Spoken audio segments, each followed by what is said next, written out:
Aí em 2014, eu descobri através de um texto do Fernando Urch, sobre juro negativo e tal, e a última linha, do último parágrafo, ele mencionava um passando Bitcoin. Eu digo, pô, se esse cara está dizendo que essa solução, todos os diagnósticos é correto e eu concordo, se esse cara está dizendo que isso é a solução, então é melhor estudar isso aí. Aí eu comecei a pesquisar, abri conta na Foxbit, comecei a comprar o que sobrava de salário. Quando a Foxbit fez 1 ano de aniversário, aí eu fui pro aniversário da Foxbit, a Foxbit mandou na época R$400 para subsidiar o jantar, mas R$400 de 2015, meu irmão, era como se fosse hoje, sei lá, 1.200 conto, não é isso? Mais ou menos isso. Eu descobri Bitcoin no início de 2015. Comecei a comprar em meados de 2015. E no final de 2015, quando teve o aniversário da Foxbit, aí eu descobri a galera. Foi o que eu tava fazendo no fim de semana aqui é o Meetup. É uma oportunidade de pessoas conhecerem mais antigos, pessoas conhecerem outras que têm reputação na comunidade. Foi isso que eu fiz lá. Eu fui pro Meetup e me convenci imediatamente. Comecei a fazer arbitragem alta e estudar Bitcoin 5, 6, 7, 8 horas por dia, o tempo que eu tinha livre. E aí eu tô me dedicando bastante ao Bitcoin desde então, né? Eu imagino, né? Você declarou quando você foi candidato a vereador, você declarou na época mais ou menos... Deputado estadual, não é isso? Foi estadual. Faz, não é isso? Foi estadual? Foi. Você declarou mais ou menos quantos Bitcoin, pessoal? 200, tá na internet aí. Você vê, hein? Mas a questão é que eu posso ter declarado sem ter, e eu posso ter muito mais do que eu declarei, não é isso? Você declarar e ter são duas coisas diferentes, não é isso? Foi. Ou não? Eu não sei. Não é? Eu posso ter muito mais, é possível que eu tenha muito mais do que eu declarei. Não é isso? Inclusive eu posso ter gastado do que eu declarei, eu posso ter ganhado mais, não é isso? Ou não? Né? Ou eu posso ter ganhado mais, não é isso ou não? Exatamente. Pois é. Primeiro que a declaração não determina a propriedade do momento, não é isso? Com certeza. E com o passar do tempo, o negócio também pode mudar, não é isso? Exatamente. É isso aí. Gente, ele é um dos caras que prega, tá na missão, tem até o projeto é Missão Bitcoin. E qual que é a principal missão, além de só o Bitcoin? Não é só a salvação sobre o Bitcoin, mas da alma, sobre Jesus. Você fala que a pessoa tem que ter valores, né, princípios e outras coisas mais para ter força para vencer o que está por vir aí, né? O que você acha sobre isso? É isso. A maioria das pessoas vão para o inferno. Isso está na Bíblia. A Bíblia fala mais ou menos 75%, eu acredito. Jesus diz que muitos serão chamados e poucos escolhidos, não é isso? E muitos, inclusive, vão aparecer no casamento do filho do rei, vestidos de maneira inapropriada e serão jogados para o choro e ranger de dentes, não é isso? Exatamente. 300, 400 anos antes de Jesus pisar a terra, Aristóteles e Platão já tinham demonstrado formalmente, não é isso, que a maioria das pessoas são escravos pela própria natureza. Não adianta. A Lei Áurea não libertou ninguém. Se você se comportar como escravo, se você quiser ser escravo, independente da lei, você vai ser escravizado, não é isso? Exatamente. É isso. Jesus veio para libertar a gente de diversas maneiras. A questão é que, embora a salvação não venha da gente, ela não vem de obras, ela não vem apenas da nossa vontade, ninguém pode receber nada que não esteja aberto a receber, inclusive a salvação. Sim. Ou não, tipo, as pessoas querem que... Se você não quiser entrar em forma, você vai entrar em forma? Não vai, não. Se você nunca tiver aberto a casar, você vai casar? Não vai. A mesma coisa com salvação espiritual, né? Você não vai ser salvo. Você vai ser bilionário se você não tiver uma vontade enorme de ganhar dinheiro? Não tem. Pois é. Tiver a tara, né? Pois é. A maioria das pessoas, elas são poupadores líquidos ou são gastadores líquidos? Gastadores, né? Deve mais. Consumismo, no Brasil, não incentivar. Pois é. A questão é que o comportamento moral das pessoas, ele é determinado em grande medida por um negócio chamado preferência temporal.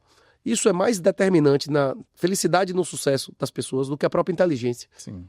Se você pensa em real, você tende a ter uma moralidade superior a quem pensa em Bolívar.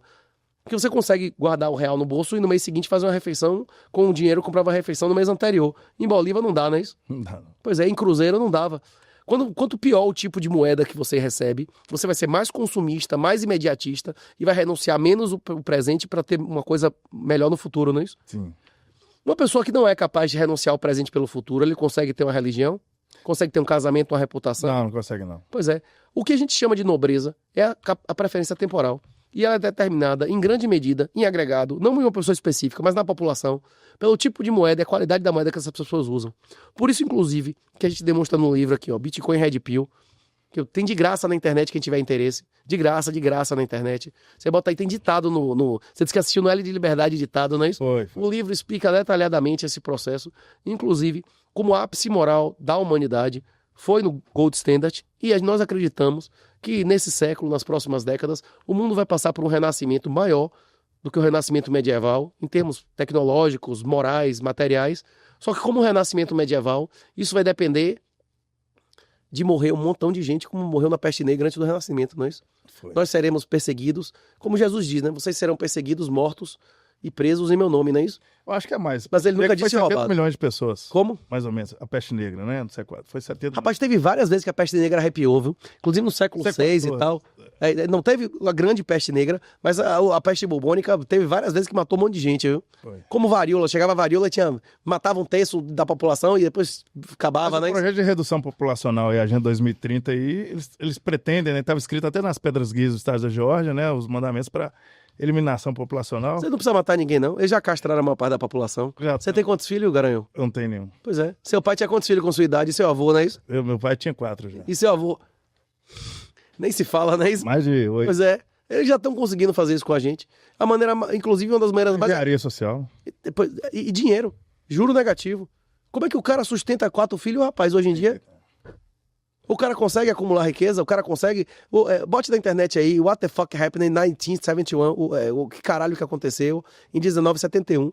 Tem lá explicando como depois de 71, depois do fim do Gold Standard, explodiu a valorização de ativos, porque o juro vem caindo brutalmente, né? Tem 40 anos, uma tendência de 40 a 50 anos de redução de juro real, e isso infla o valor dos ativos, os ricos ficam cada vez mais ricos, e o trabalho que vale cada vez menos. Desde 71, vale mais a pena contratar lobistas e advogados do que engenheiros e designers, né? Exatamente. Acabou. Inclusive os carros, os aviões, o formato das coisas parou de avançar, né? Parou. Isso vai voltar quando morrerem as moedas fiduciárias. Inclusive, eu acredito que vai voltar o DOT, vai acabar esse negócio de você achar que mulher deve estudar, trabalhar. O mundo vai se regenerar com a morte da moeda fiduciária e dos estados sociais. Tudo tá atendendo a isso mesmo, né? É uma engenharia. Terceira lei de Newton, não é isso? Terceira lei de Newton. A gente tá com os tópicos aqui, então. Geopolítica e termos atuais. Sobre geopolítica a gente está conversando aqui, mas vamos lá. Umas perguntas que foram formuladas, que eu formulei, o pessoal gostou. O que você acha? Você deu mole de não botar o Wallet of Satoshi ali, eu botava a pergunta, era pagando, né? Pergunta grátis, não, Jean? A próxima nós vamos fazer, pode ter certeza. A próxima. Aqui uma das perguntas assim, bem polêmicas, que eles chamam de teoria de conspiração, sobre as 13 famílias que governam o mundo, né? Você acha que eles estão por trás de tudo essa agenda globalista? Como é que você acha sobre isso tudo? É isso. O grande livro que popularizou a nova ordem mundial é do professor Alexandre Costa. The New World Order, né? É isso, introdução à nova ordem mundial. Ele explica que tem 3 grupos que brigam por dominação. Em alguns momentos eles se aliam, em alguns momentos eles brigam. A política, os partidos no Brasil, eles são aliados ou inimigos? Não, o Código das Tesouras, né? PT e PSDB são amigos, os irmãos da. Tanto Mas é que vocês estão vendo aí. dentro do PT, tem inimigos dentro do PT? Não, todos são. Celso Daniel era do PT?